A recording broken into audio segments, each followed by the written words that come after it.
James, we need to put your father somewhere safe. The coffee mug slipped from my hands and shattered against the kitchen floor as I heard my daughter-in-law's voice through the thin wall separating the kitchen from the living room. Those 8 words changed everything I thought I knew about my family.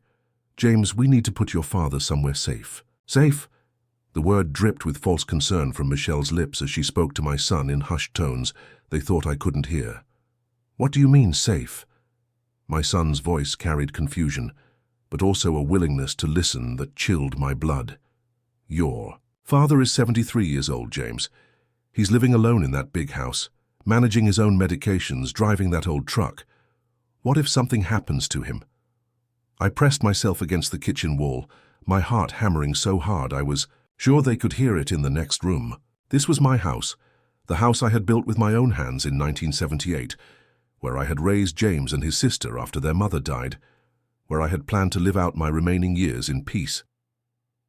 Dad seems to be managing fine on his own, James said, though I could hear doubt creeping into his voice.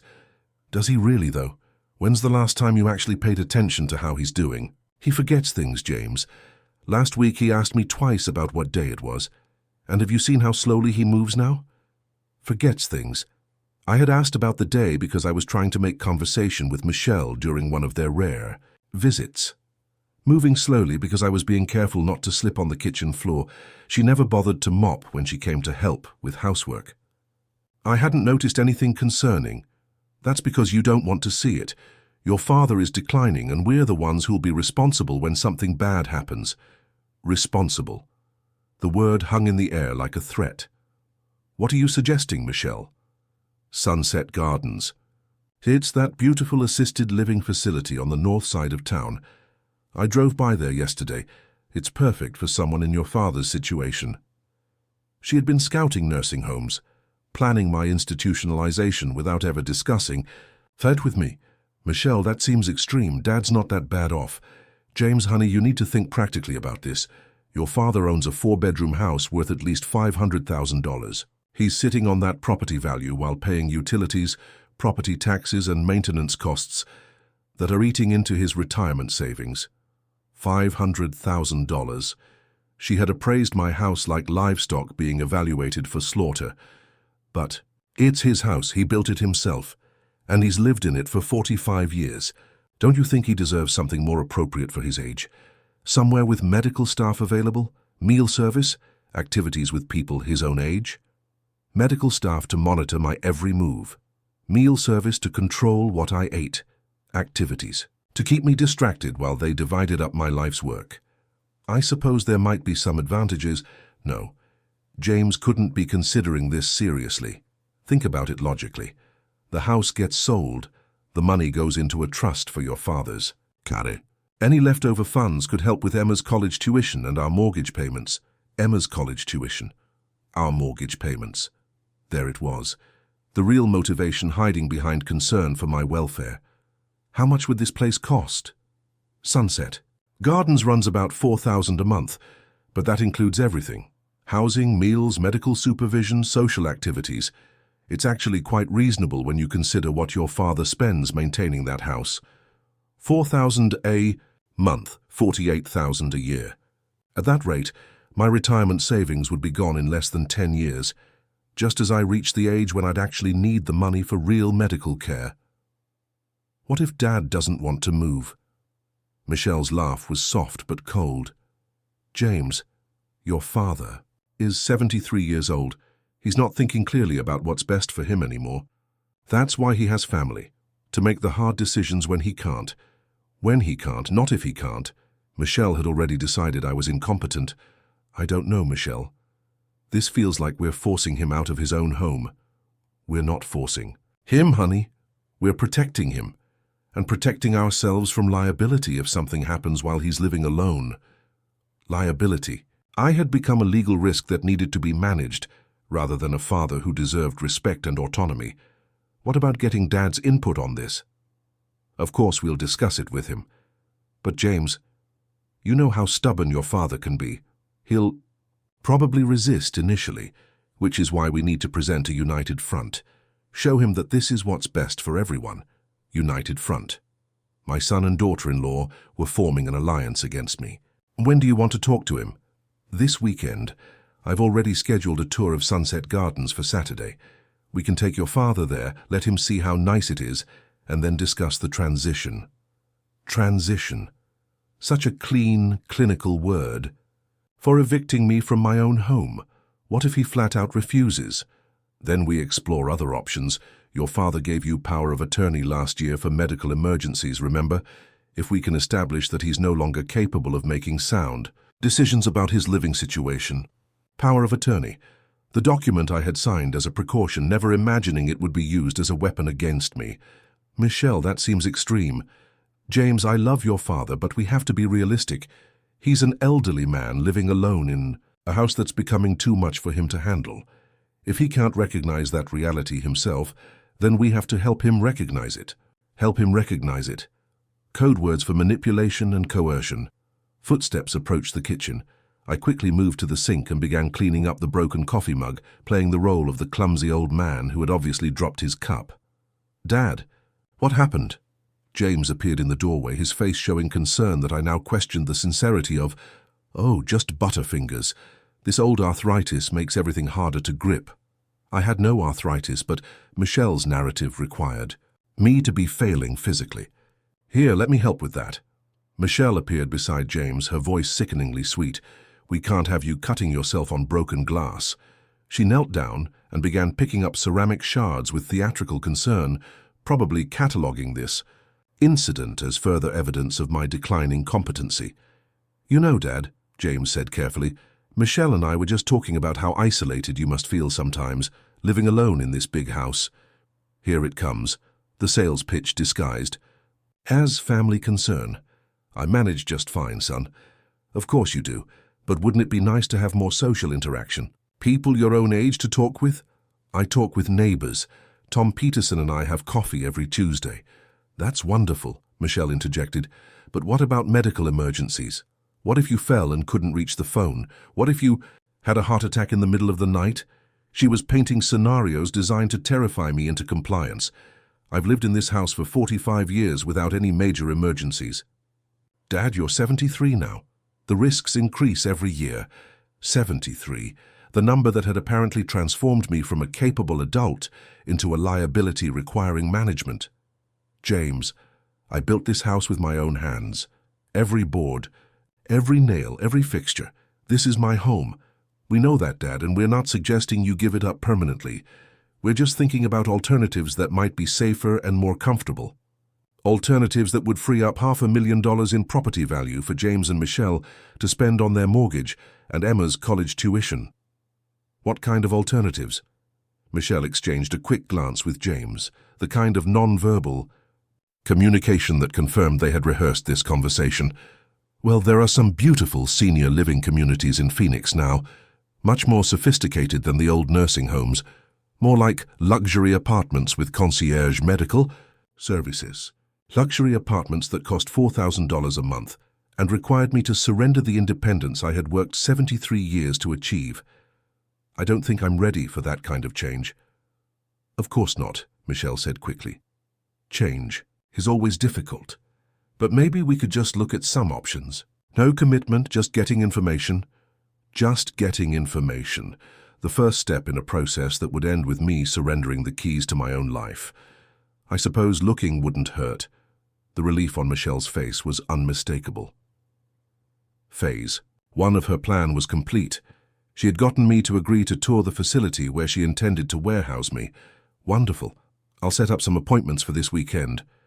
After James and Michelle left, I sat in my recliner looking around the living room I had designed and built decades ago. Every piece of furniture held memories of the life Helen and I had created here. The brick fireplace, where we had spent countless winter evenings. The bay window where Helen had read books and watched birds in our backyard. Michelle wanted me to abandon all of this for a sterile room in an institutional facility, so she and James could cash out my life's work and spend the money on their own priorities. But Michelle had made one crucial mistake in her planning. She had assumed that 73 years old meant 73 years stupid. I hadn't survived the construction business, raised 2 children as a widower, and built a successful life by being naive about people's motivations. If Michelle and James wanted to play games with my future, they were about to discover that this old man still had a few tricks left to teach them. The weekend tour of Sunset Gardens was going to be very educational indeed, just not in the way they expected. What do you think James and Michelle are really planning? And how do you think this elderly father should handle his son being manipulated? Family betrayal cuts the deepest. In Part 2, see how James gets deeper under Michelle's influence and what shocking discoveries this elderly father makes about their real plans. Subscribe to see how this 73-year-old man fights back against his own family. The Sunset Gardens Tour. Saturday morning arrived with Michelle's forced enthusiasm echoing through my house like a sales presentation. She had arrived early, armed, with printed brochures and a smile that didn't reach her eyes. James, your father is going to love this place. The amenities are incredible. Swimming pool, fitness center, organized activities. It's like a cruise ship that never leaves port. I sat in my kitchen, drinking coffee, and listening to her pitch my imprisonment as if it were a vacation package. Dad, seems comfortable here though, James said, though his voice lacked conviction. Comfortable isn't the same as thriving, honey. Look around. This house is huge for one person. Your father rattles around in here like a marble in a jar. Rattles around. She made my presence in my own home sound pathetic. The utility bills alone must be killing him, Michelle continued. Heating and cooling 4 bedrooms for one person, the property taxes on a house this size. He's probably spending $1,500 a month just on basic expenses. She had clearly researched my household costs with the thoroughness of an accountant preparing for an audit. Plus the maintenance, she added. When's the last time this place had new carpets, a fresh coat of paint? Your father can't keep up with everything anymore. The carpets were 10 years old but perfectly functional. The paint was fine except for one wall in the guest bedroom, where the roof had leaked 2 winters ago. A leak I had fixed myself, because I wasn't ready to hand over my independence to contractors who would charge me thousands for work I could do with my own hands. I hadn't thought about the financial aspect, James admitted. Most people don't until they start adding up the real costs. But honey, your father could sell this house, move into a beautiful apartment at Sunset Gardens, and still have hundreds of thousands of dollars left over for his care. Hundreds of thousands of dollars that would eventually flow to James and Michelle when I died. What if Dad doesn't want to sell? Then we help him understand that it's the right decision. James, your father spent his whole life making tough choices for this family. Now it's our turn to make tough choices for him, our turn, as if my ability to manage my own life had officially expired on my 73rd birthday. An hour later, I found myself in the passenger seat of James's SUV, heading towards Sunset Gardens for what Michelle had described as just a friendly tour, to see what options are available. The facility was impressive, I had to admit. Manicured lawns, elegant architecture, a circular driveway that suggested wealth and exclusivity. Michelle had chosen well if the goal was to make institutionalization look appealing. Isn't this lovely? Michelle gushed as we walked toward the main entrance. So much nicer than those depressing nursing homes from when we were kids. The lobby was designed to impress. Marble floors, crystal chandeliers, classical music playing softly in the background. Elderly residents moved through the space looking well-dressed and cared for, though I noticed most of them seemed to be walking aimlessly rather than with any specific purpose. You must be the Parker family. A woman in her 40s approached us with a practiced smile. I'm Jennifer Walsh, Director of Admissions. We're so excited to show you around. Jennifer Walsh. Even her name sounded like a sales representative, rather than someone who genuinely cared about elderly welfare. This is my father-in-law, James, Michelle said, placing her hand on my arm with proprietary familiarity.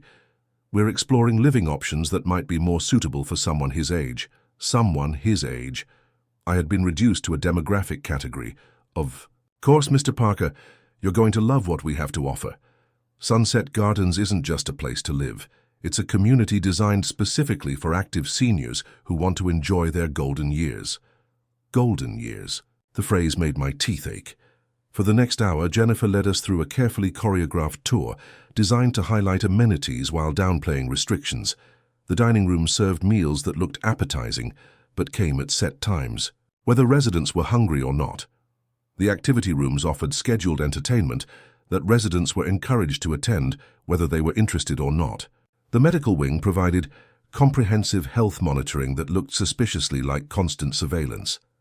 "And here's one of our premium apartments," Jennifer said, opening the door to a two-room suite that was smaller than my garage. "It's beautiful," Michelle said immediately. "Look at that view, James." The view was of the parking lot. "What's the monthly cost for a suite like this?" James asked. "For our premium level of care, it's $4,200 monthly. That includes all meals, housekeeping, medical monitoring, and access to all our amenities." 4,200. 200 more than Michelle had quoted, but she didn't look surprised by the increase. "That seems very reasonable," Michelle said quickly, before James could react to the price. "What about residents who want to leave?" I asked. "What's the process for moving out?" Jennifer's smile tightened slightly. "Well, once families make the decision that this is the best place for their loved one's care, moving out can be complicated. There are medical assessments, family consultations, legal considerations. Once I was here, getting out would require Michelle and James's permission. Of course, most of our residents find they're so happy here that they never want to leave," Jennifer added quickly. "What about residents who disagree with their families about moving here?" "Oh, that's very rare. Usually families work together to make the best decision for everyone involved. The best decision for everyone involved." I was starting to hate that phrase. After the tour, we sat in Jennifer's office while she presented contract documents and payment schedules with the efficiency of someone who had convinced many families to surrender their elderly relatives. "The admission process is quite straightforward," Jennifer explained. "Once the family decides this is the right choice, we can have Mr. Parker moved in within a week." "That seems fast," James said. "We find that extended transition periods can be difficult for seniors. Better to make the change quickly and help them adjust to their new routine. Quick transitions that didn't give elderly people time to change their minds or seek legal advice about their rights." "What paperwork is required?" Michelle asked. "Standard admission forms, medical power of attorney transfer, and financial authorization for monthly payments." "Financial authorization. They would need access to my bank accounts to automatically withdraw their fees. I think we should discuss this as a family before making any decisions," I said carefully. "Of course," Jennifer agreed, "but I should mention that we have a waiting list for our premium suites. The apartment I showed you today might not be available if you wait too long to decide." Artificial scarcity. Faux sales tactic, designed to pressure quick decisions. On the drive home, Michelle was effusive about the tour, while James seemed thoughtful and conflicted. "That place was amazing," Michelle said. "Did you see how happy all the residents looked? And the medical staff was so professional. Dad, what did you think?" I chose my words carefully. "It was certainly impressive, but it's a big decision." "Of course it is," Michelle said. "That's why we should talk more about the practical aspects, the financial benefits, the safety considerations, the peace of mind for the whole family." Peace of mind for the whole family, meaning peace of mind for Michelle, who would no longer have to pretend to care about my welfare while planning to profit from my property. That evening, after James and Michelle went home to their own house, I sat in my workshop and thought about what I had observed during the tour. Sunset Gardens wasn't a prison, but it wasn't freedom either. It was a gilded cage designed to separate elderly people from their autonomy while extracting maximum fees from their life savings. The residents I had seen weren't thriving. They were existing. Well-fed, medically monitored and socially programmed, but not actually living the lives they had chosen for themselves. More importantly, I had noticed something during our tour that Michelle and James had missed. Several residents had tried to approach me, as if wanting to say something, but Jennifer had quickly redirected our group away from those conversations. What had those residents wanted to tell me? I needed to find out. The next morning, I drove back to Sunset Gardens alone. Jennifer Walsh was busy with other tours, so I was able to speak with residents without her oversight. "Excuse me," I approached an elderly man sitting alone in the lobby. "I toured here yesterday with my family. Could you tell me what it's really like living here? The man looked around nervously before answering. What's your name, son? James. Parker. Mr. Parker, if your family is pushing you to move here, my advice is to run. Run as fast as you can. What do you mean? This place is a scam. They get you signed up with promises about independence and activities, then gradually take away your rights. Before you know it, you can't leave without family permission, you can't manage your own money, and you're trapped. How are you trapped? Once. You sign their admission papers. They require family approval for any major decisions, including moving out. If your family thinks you should stay, you stay, whether you want to or not. The elderly man looked around again, then leaned closer. My name is Harold Chen. I've been here for 2 years, and I've been trying to leave for 18 months. My daughter controls my power of attorney and refuses to authorize my discharge. Why does she want you to stay? Because as long as I'm here, she controls my social security payments and my house rent. I'm paying $48,000 a year to live in a place I hate, while my daughter collects rental income from the house I should be living in. $48,000 a year. Harold was being financially drained by his own daughter while imprisoned in a facility he wanted to leave. Are there other residents in similar situations? Mr. Parker, half the people here are being held against their will by families who profit from keeping them institutionalized. It's legal elder abuse, disguised as loving care. Legal elder abuse. The phrase sent chills down my spine. What can you do about it? Nothing, as long as families control our legal rights. That's why they target elderly people who've signed power of attorney documents, like the document I had signed last year. For James. Harold, what would you tell someone whose family is pressuring them to move here? Don't sign anything. Don't transfer any legal authority. And don't believe families who say they're doing this for your own good. I thanked Harold and spoke with 2 other residents who told similar stories. Elderly people trapped by their own families in an expensive facility that profited from their captivity. That afternoon, I drove home with a new understanding of Michelle's plan. This wasn't just about getting me out of my house so they could sell it. It was about gaining permanent control over my life and my money, while convincing themselves they were acting in my best interest. But Michelle had severely underestimated her opponent.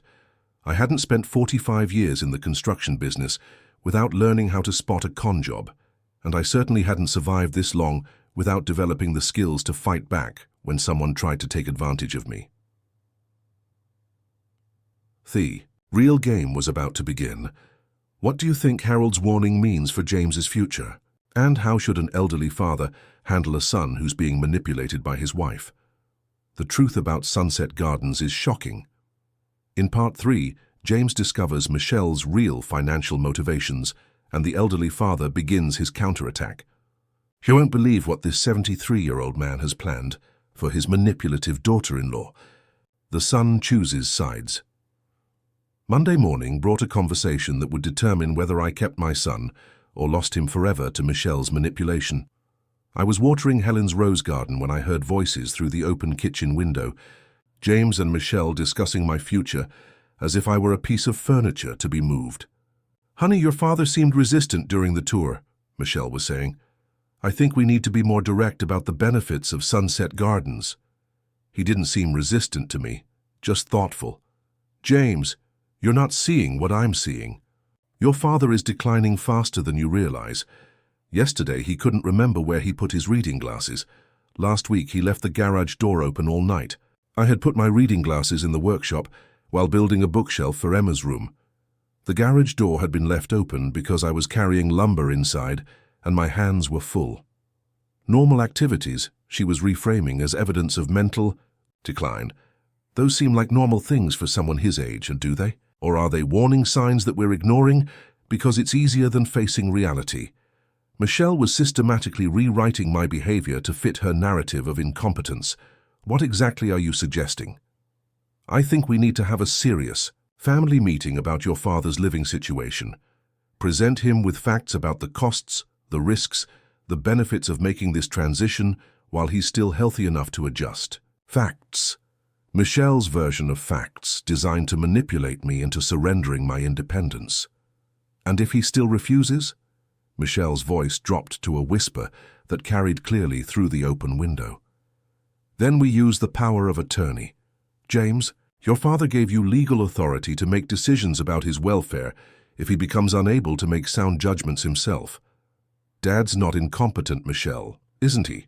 James, he's 73 years old, living alone in a house that's too big for him, driving a truck that's probably unsafe, managing complex medications without supervision.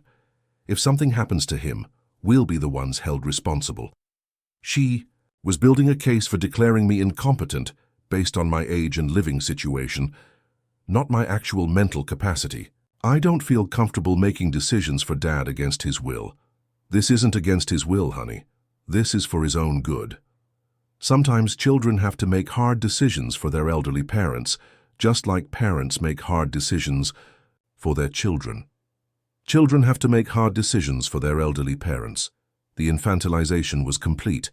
In Michelle's mind, I had returned to childhood and needed adult supervision. What about Dad's opinion? Shouldn't that matter? Of course it matters, but James, elderly people often resist change even when it's clearly beneficial. That's why families exist, to provide guidance when aging minds can't see the bigger picture. Aging, minds that can't see the bigger picture. Michelle had convinced herself that my resistance to her plan was evidence of cognitive decline rather than rational disagreement with her assessment of my needs. I still think we should take more time with this decision. Time is exactly what we don't have, James. Every day your father lives alone in that house increases the risk of accidents, medical emergencies, or worse. If something happens and we didn't act when we had the chance, how will we feel then? Guilt. Manipulation. Michelle was using James's love for me as a weapon against both of us. What do you mean by or worse? Honey, elderly people living alone face all kinds of dangers. Falls, medication errors, home invasions, financial scams. Your father is a sitting duck for anyone who wants to take advantage of a vulnerable senior. Vulnerable senior. 2 words that stripped away 73 years of competence and reduced me to a victim requiring protection. Dad's been managing fine for 3 years since Mum died. Has he really, though? James, when's the last time you spent more than a few hours at your father's house? When's the last time you really observed his daily routine? Michelle was isolating James from accurate information about my condition by questioning the reliability of his own observations. I talk to Dad every few days. He seems fine. He seems fine because he doesn't want to worry you. That's what elderly parents do. They hide their struggles to avoid being a burden. But James, we can't ignore reality just because it's uncomfortable. Reality. Michelle's manufactured reality where I was failing and needed immediate intervention. I had heard enough. Time to take action. That afternoon I called James and asked him to come over alone. Just you, son. There are some things we need to discuss man to man. James arrived looking uncomfortable, probably knowing that Michelle wouldn't approve of him meeting with me without her present to manage the conversation. Dad, what did you want to talk about? James, how long have you been married to Michelle? 8 years. Why? In those 8 years, how many major decisions has Michelle influenced you to make against your initial judgment? James looked puzzled. I don't understand what you're asking. The house you bought. Did you want that particular house, or did Michelle convince you it was the right choice? Well, Michelle did most of the research, but your job at Morrison Construction. Did you want to leave Henderson Building, or did Michelle think Morrison offered better opportunities? James was quiet for a moment. Michelle encouraged me to make the change, but it worked out well. Emma's private school. Your initial preference was public school, wasn't it? How did you remember that? I remember because you called me conflicted about the decision. You thought public school was fine, but Michelle had concerns about the quality of education. James was beginning to see the pattern. Dad, what are you getting at? I'm asking whether you've noticed that Michelle has very strong opinions about what's best for everyone in this family, and those opinions usually involve spending significant amounts of money. She's detail-oriented. She researches things thoroughly before making recommendations. James, Michelle has researched assisted living facilities, calculated the value of my house, and planned my relocation without ever asking what I want. Does that sound like detail-oriented planning or something else? What are you suggesting? Pulled out a folder I had prepared. I'm suggesting that your wife sees my death as a financial opportunity, and she's unwilling to wait for it to happen naturally. Dad, that's a horrible thing to say. Is it? James, let me ask you something. How much money do you think you'll inherit when I die? I've never really thought about it. Michelle has. She's calculated the value of this house, estimated my retirement savings, and figured out exactly how much money becomes available when I'm no longer around to spend it. I opened the folder and showed James the financial planning documents I had prepared. This house is worth approximately $500,000. My retirement accounts total another $300,000. My life insurance policy pays out $150,000. That's nearly $1 million, James. James stared at the numbers. I had no idea you had saved so much. I lived frugally for 45 years, so I could be financially independent in my old age.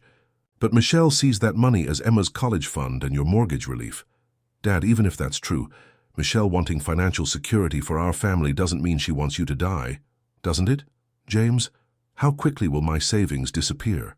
At Sunset Gardens, $50,000 a year in facility costs plus medical expenses, plus the loss of rental income from this house. At that rate, the money will be gone in less than 10 years, but you'd be taken care of. I'd be taken care of until the money runs out. Then what happens to an 83-year-old man with no assets and family members who've grown accustomed to spending his inheritance? The question hung in the air between us. James, I want you to do something for me. I want you to go home and ask Michelle a direct question. What question? Ask her what happens to me when my money runs out. James was quiet for a long time, staring at the financial documents spread across my kitchen table. Dad, you really think Michelle is manipulating me? I think Michelle is a woman who sees problems in terms of financial solutions. Your father living independently is a problem because it delays her access to inheritance money. Moving me to Sunset Gardens is a solution because it accelerates the timeline for that money to become available. But she seems genuinely concerned about your safety. James, do you remember when Emma had that bicycle accident last year? Of course, how did Michelle react? She was upset, worried, took Emma to the emergency room immediately. And how has Michelle reacted to learning that I live alone, drive my own truck and manage my own medications? James thought about the comparison. She's been more focused on the practical implications than the emotional ones. She's been focused on the financial implications, son. Michelle sees Emma's bicycle accident as a threat to someone she loves. She sees my independence as an obstacle to something she wants. That evening, James must have asked Michelle the question I had suggested, because my phone rang at 9 p.m. with a call that would change our family dynamic forever. Dad, we need to talk. Can I come over? 20 minutes later, James sat in my living room looking like a man who had just discovered his wife was not the person he thought he had married. Dad, I asked Michelle what happens when your money runs out. What did she say? She said we'd cross that bridge when we come to it. But Dad, the way she said it was cold, like she had already decided that bridge would never need to be crossed, because she doesn't expect me to live long enough for the money to run out. When I pressed her for details, she said that elderly people in facilities usually don't live more than 5 to 7 years anyway, so financial planning beyond that time frame wasn't realistic. 5 to 7 years. Michelle had calculated my remaining lifespan and planned my finances accordingly. James, your wife has been planning my institutionalization and death like a business transaction. I think you're right, Dad. And I think I've been helping her do it without realizing what was really happening. The admission cost James considerable effort. Acknowledging that he had been manipulated by his wife meant acknowledging that he had been prepared to betray his father for money he didn't even know he wanted. What do we do now, son? We make sure Michelle doesn't get what she's planning. For the first time in months, I saw my son clearly, not the conflicted man being pulled between his wife and his father, but the boy I had raised to understand right from wrong. James, are you prepared for what that might cost your marriage? Dad, if my marriage is built on planning your death for inheritance money, then maybe it's not worth saving. The war for my independence had just gained its most important ally. But Michelle wasn't going to surrender her plans without a fight.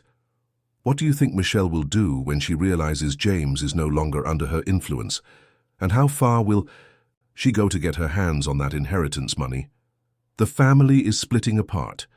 In part 4, Michelle gets desperate when she realizes her plan is falling apart, and this elderly father prepares for the battle of his life. Don't miss the shocking confrontation that tears this family apart forever. Michelle's desperate gambit. The confrontation I had been dreading arrived Tuesday evening when Michelle stormed into my house without knocking, her face flushed with rage and her voice sharp enough to cut glass. "James told me about your little conversation yesterday," she said, standing in my living room like an invading army. "How dare you poison my husband against me?" I was sitting in my recliner reading the newspaper, but I set it aside carefully. This moment would determine whether Michelle's manipulation campaign succeeded or failed. "I haven't poisoned anyone." "Against anything, Michelle. I simply answered my son's questions honestly." "Honestly?" She laughed bitterly. "You told him I'm planning your death for inheritance money. That's not honesty. That's paranoid delusion." "Is it?" "Michelle, you've calculated the value of my house, researched assisted living costs, and mapped out my financial timeline down to the year my money runs out. That sounds like estate planning to me. I'm trying to help this family plan for the future." "Whose future, Michelle? Mine or yours and James's?" Michelle began pacing my living room like a caged animal, her carefully controlled facade cracking under pressure. "You selfish old man. Do you have any idea what we've sacrificed for you? James turns down overtime because he worries about you. Living alone. I spend my weekends checking on you instead of having time with my own family. Emma can't have friends over because we're always dealing with your needs." My needs. What needs had I ever expressed beyond wanting to live independently? In my own home, what sacrifices are you referring to, Michelle? Time, money, emotional energy. Do you think it's free to constantly worry about an elderly man who refuses to acknowledge his limitations? What limitations? Michelle stopped pacing and stared at me with undisguised contempt. "You're 73 years old, James. You shouldn't be living alone, driving, making financial decisions, or managing medical care without supervision." According to whom? According to common sense. According to every expert who deals with elderly care. Michelle, I manage my own household, pay my bills on time, maintain my property, and take care of my health. What exactly suggests I need? Supervision? The fact that you can't see how vulnerable you've become. The conversation was spiraling exactly as I had expected. Michelle was revealing her true feelings about my competence and her right to control my life. "James," she called toward the kitchen, where my son had been listening to our exchange. "Come in here and back me up. Tell your father that we're trying to help him." James appeared in the doorway looking like a man caught between two opposing forces. "Dad, Michelle and I are concerned about your safety." "James," I said calmly, "what specifically concerns you about my safety?" "Well, the house is big, and if you fell, I haven't fallen in 3 years. What else?" "The driving. Some elderly people shouldn't be driving. I passed my driving test 6 months ago with perfect scores. The DMV considers me competent to drive. What else?" James looked helplessly at Michelle, who jumped back into the conversation. "James, your father is being deliberately obtuse. He's proving exactly what we're talking about. Elderly people often can't recognize their own decline." "Michelle," I said, standing up slowly, "I want you to listen very carefully to what I'm about to say." "I'm listening. I am not moving to Sunset Gardens. I am not selling my house. I am not transferring power of attorney to anyone. I am going to live in this house until I die, and when that happens, my estate will be distributed according to my will, not according to your financial planning." Michelle's face went white with rage. "You can't stop us from protecting you. Actually, I can, and I will. James, tell him. Tell your father that we have legal authority to make decisions for his welfare." James looked between his wife and his father, understanding finally that he had to choose sides in a conflict he had tried to avoid. "Michelle, Dad seems perfectly capable of making his own decisions." "He's not. Can't you see that? James, your father is exhibiting classic signs of elderly cognitive decline, resistance to help, denial of limitations, inability to recognize risks. Or maybe he's exhibiting classic signs of an intelligent man who refuses to be manipulated by someone who wants to control his money. The words came from James with a clarity that surprised both Michelle and me. James, Michelle's voice was dangerous now, you need to decide whose side you're on. I'm on the side of what's right, Michelle, and what's right is letting Dad live his life the way he chooses. Michelle turned toward me with eyes full of hatred. This isn't over, old man. James might be fooled by your act, but I know what you really are. What am I, Michelle? A selfish elderly man who's going to destroy his family's financial future because you're too proud to accept help. I'm a man who worked for 45 years to earn the right to make my own decisions about my life. And I'm not giving up that right to someone who sees my death as a business opportunity. Michelle grabbed her purse and headed for the door. James, when your father ends up alone and helpless, don't come crying to me about how we should have acted sooner. Michelle, wait. But she was already gone, slamming the door behind her with enough force to rattle the windows. James and I sat in the silence that followed, both processing what had just happened. Dad, I'm sorry. I didn't realize how Michelle really felt about you. She doesn't feel anything about me, James. I'm just a financial equation to her. Assets minus expenses equals inheritance timeline. What happens now? Now we find out whether your wife is willing to accept that her plans have been defeated or whether she's going to escalate this conflict. The answer came sooner than expected. That night at 11 p.m., my phone rang with a call from Sunset Gardens. Mr. Parker, this is Jennifer Walsh from Sunset Gardens. I wanted to follow up on your tour last Saturday. It's rather late for a business call, don't you think? I apologize, but I received some concerning information from your daughter-in-law.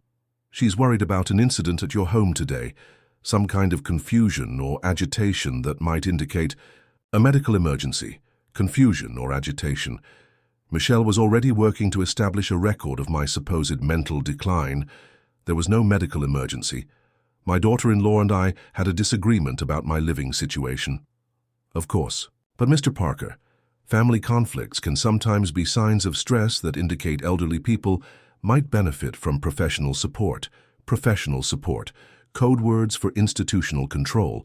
Ms. Walsh, I'm not interested in moving to your facility.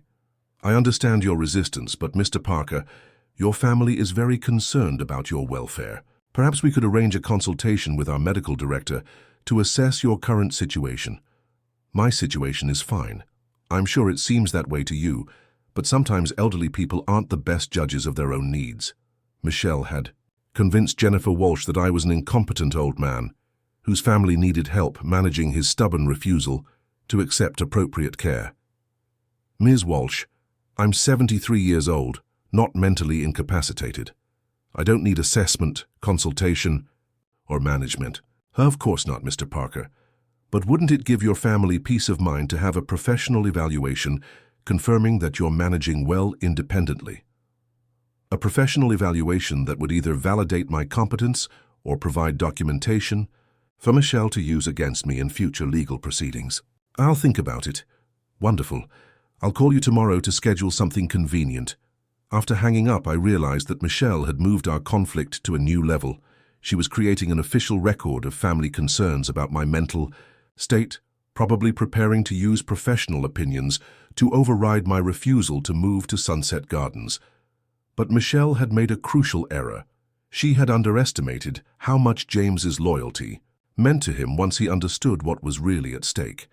And she had definitely underestimated my willingness to fight back against anyone who tried to take away my independence. The gloves were coming off. Tomorrow, I would show Michelle exactly how capable this confused old man really was. Do you think James will stand by his father when Michelle escalates her tactics? And what do you think this elderly man has planned for his manipulative daughter-in-law? Family loyalty is about to be tested. In the final part 5, see Michelle's last desperate attempt to control her father-in-law and witness the shocking confrontation that settles this battle once and for all. Subscribe to see how this family drama ends. The final battle, Michelle's. Declaration of war came in the form of a certified letter delivered to my door on Thursday morning. The return address was from Patterson & Associates Legal Services, a law firm I had never heard of, representing a daughter-in-law who was apparently prepared to destroy her own family to get her hands on my inheritance. James, I called my son immediately after reading the letter. You need to come over here right now. He arrived 20 minutes later, took one look at my face, and knew something catastrophic had happened. Dad, what's wrong? I handed him the letter. Your wife is suing me for guardianship. James read the legal document with growing horror. Michelle had filed a petition with the Maricopa County Court claiming that I was mentally incompetent and unable to manage my financial affairs or make sound decisions about my living situation. She can't do this, James said, but his voice lacked conviction. According to this, she can. She's claiming that my refusal to move to assisted living demonstrates impaired judgment. She's requesting court-appointed guardianship to override my decisions about my own life. The legal language was dense, but the intent was clear. If Michelle succeeded, a judge would strip away my legal rights and transfer control of my life and assets to a court-appointed guardian, probably someone Michelle had already researched and influenced. Dad, we need to get you a lawyer. I already called Marcus Webb. He's driving over here this afternoon. What can he do? We're about to find out. Marcus arrived at 2 p.m., carrying a briefcase and wearing the grim expression of someone preparing for legal warfare. James, Michelle's petition is more sophisticated than typical family guardianship cases. She's clearly had professional help preparing. What does that mean for Dad? It means your wife has been planning this legal strategy for some time. The guardianship petition includes supporting documents, medical assessments, financial evaluations, testimony from concerned family members. What medical assessments? Dad hasn't seen any doctors recently. Marcus opened his briefcase and pulled out additional papers. Dr. Emily Crawford from Sunset Gardens medical staff provided a preliminary assessment based on family reports of concerning behavior and cognitive decline. Dr. Crawford, the same facility where Jennifer Walsh worked as admissions director. They've created a medical opinion without ever examining me. It gets worse, James. Michelle has also provided the court with financial documentation suggesting your father is mismanaging his assets, unnecessary home maintenance expenses, questionable spending decisions, failure to maximize investment returns. What questionable spending decisions? Marcus consulted the petition. According to Michelle's filing, your father spent $800 on tools last month that he doesn't need at his age, paid for roof repairs that were cosmetic rather than necessary, and maintains a truck that represents impractical transportation for an elderly person. Tools I had bought to build a playhouse for Emma. Roof repairs to fix damage from last winter's storms. A truck I had owned for 15 years and maintained in perfect condition. Michelle had reframed every normal aspect of my independent living as evidence of poor judgment requiring intervention. Can she actually win this case? That depends on several factors. How well we can document your competency, whether we can prove her motivations are financial rather than protective, and whether the judge believes elderly people have the right to make their own decisions even if family members disagree. What do we need to do? First, we request a complete psychological evaluation by an independent physician, not someone affiliated with Sunset Gardens. Second, we document your daily activities to prove you're managing independently. Third, Marcus paused, we investigate Michelle's background and motivations to show the court that this petition isn't about your welfare. What kind of investigation? Financial records, communication patterns, any evidence that she's been planning this legal action as part of a broader scheme to access your assets. Over the next week, Marcus's investigation revealed disturbing patterns in Michelle's behavior that extended far beyond her treatment of me. James, your wife has been researching guardianship law for over 6 months. She's consulted with 3 different attorneys about the process for having elderly family members declared incompetent. 6 months, but she only started talking about Dad's living situation recently. No, she's been planning this for half a year. She's also been researching property values in your father's neighborhood, getting estimates for house sales, and investigating investment options for large inheritances. Michelle had been preparing for my death and planning the distribution of my assets while pretending to love and support our family. There's more, James. Michelle has taken out a life insurance policy on your father.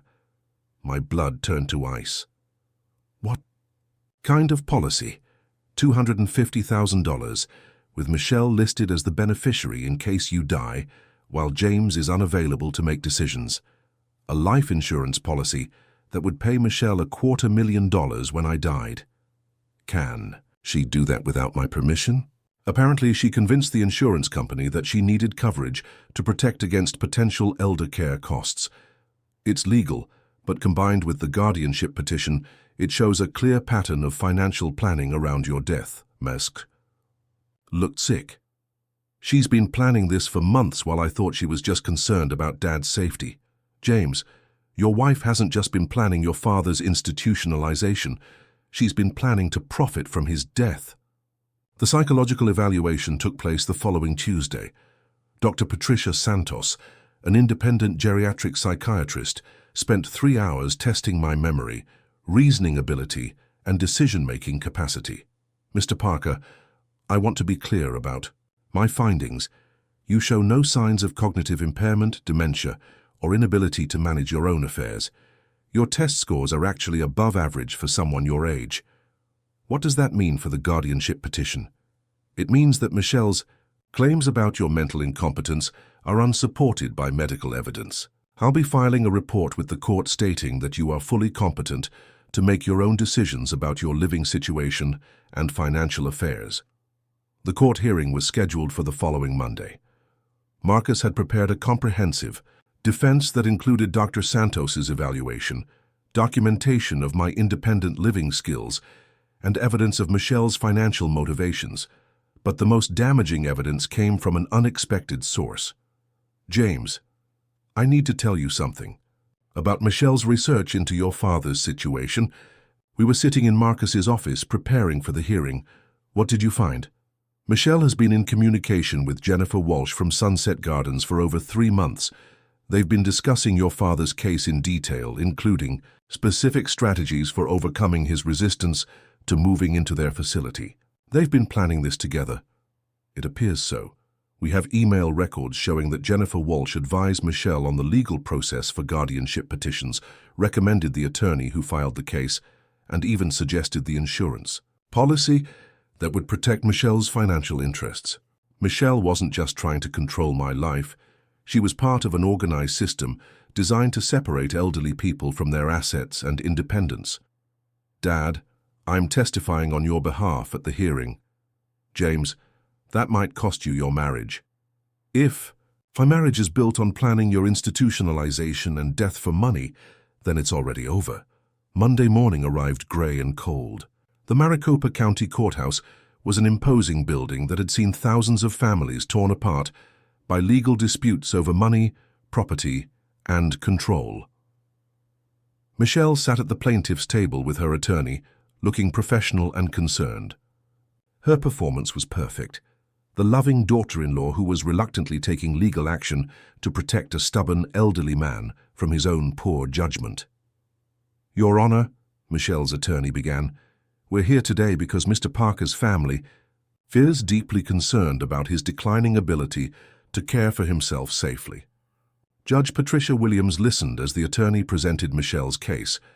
My supposed cognitive decline, the risks of elderly people living alone, the benefits of professional elder care, the family's obligation to intervene when elderly relatives showed poor judgment. It was a compelling presentation that would have convinced me if I didn't know the truth about Michelle's motivations. When Marcus stood to present our defense, the courtroom atmosphere changed completely. Your Honor, this case isn't about Mr. Parker's competency. It's about his daughter-in-law's desire to access his assets by having him declared incompetent. Marcus presented Dr. Santos's evaluation, documentation of my independent living skills, and evidence of Michelle's financial planning around my inheritance, but the most powerful moment came when James took the witness stand. Mr. Parker, what is your opinion of your father's mental competency? My father is one of the sharpest men I know. He manages his household, maintains his property, and makes sound financial decisions. Any suggestion that he needs guardianship is motivated by greed, not concern. And what is your opinion of your wife's petition? James looked directly at Michelle for the first time since the hearing began. Your Honor, my wife has been manipulating me to betray my father for money I didn't even know I wanted. This petition represents the worst kind of family betrayal. Michelle's face went white as her own husband testified against her. Judge Williams deliberated for less than 10 minutes. Ms. Parker, your petition for guardianship is denied. Mr. Parker has been found mentally competent by an independent physician and demonstrates no signs of impaired judgment. This court will not strip away an elderly person's legal rights based on family disagreements about living preferences. Furthermore, the judge continued, this court is troubled by evidence suggesting financial motivations behind this petition. I'm referring this case to the District Attorney's Office for investigation of potential elder abuse. Michelle's attorney requested an immediate appeal, but Judge Williams was finished. Ms. Parker, any further legal action against your father-in-law will be scrutinized for harassment of an elderly person. I suggest you focus on repairing your family relationships rather than pursuing guardianship. As we left the courthouse, Michelle approached me for the last time. This isn't over, old man. James might support you now, but when you really do need help, when you're sick and alone and desperate, remember that you chose pride over family. Michelle, I chose independence over manipulation. There's a difference. We'll see how proud you are when you're dying alone because you refused help from people who cared about you. Michelle, James interrupted. We're done. Pack your things and get out of our house. Our house? James, you can't be serious. I'm completely serious. I want a divorce, and I want you out of my life. Michelle stared at her husband with disbelief. That quickly turned to rage. You're choosing him over me? Your wife over your father? I'm choosing right over wrong, and what you tried to do to my father was wrong. 2 years later, I'm 75 years old and still living independently, in the house I built with my own hands. James visits every Sunday with Emma, who loves hearing stories about her grandmother Helen and learning woodworking skills in my garage. The divorce was finalized 8 months after the court hearing. Michelle received half of James's assets, but nothing from my estate exactly as it should be. James is dating again. A woman named Sarah who works as a nurse and volunteers at the senior center. She treats me with respect, includes me in family activities, and has never once suggested that I should consider alternative living arrangements. Mr. Parker, she said during one family dinner, James tells me you built this house yourself. That's incredible craftsmanship. Thank you, Sarah. It's been a good home for 47 years. I hope you have many more happy years here. That's the difference between someone who sees elderly people as human beings and someone who sees them as financial opportunities. Michelle occasionally drives by my house, usually slowing down to stare at the property she had planned to inherit. I wave from my front porch just to remind her that this confused old man is still living independently and making his own decisions. Sometimes the best revenge is simply living well despite other people's attempts to control you. The house is still mine. The decisions are still mine. The life is still mine, and that's exactly how it's going to stay. To every elderly person facing family pressure to give up their independence, remember that age is not the same as incompetence. You have the right to live your life according to your own values and preferences, regardless of what younger family members think is best for you. Trust your instincts, protect your assets, and never let anyone convince you that love requires surrendering your autonomy. Some battles are worth fighting, even when the enemy is wearing the mask of family concern. Justice prevails again. James Parker proved that elderly people don't have to surrender their independence just because family members want their money. If you enjoyed this story of family betrayal and elderly empowerment, please like this video and subscribe to Anger of the Elderly for more incredible tales of seniors who refuse to be victims. What do you think about adult children trying to control their elderly parents' lives? Share your thoughts in the comments below.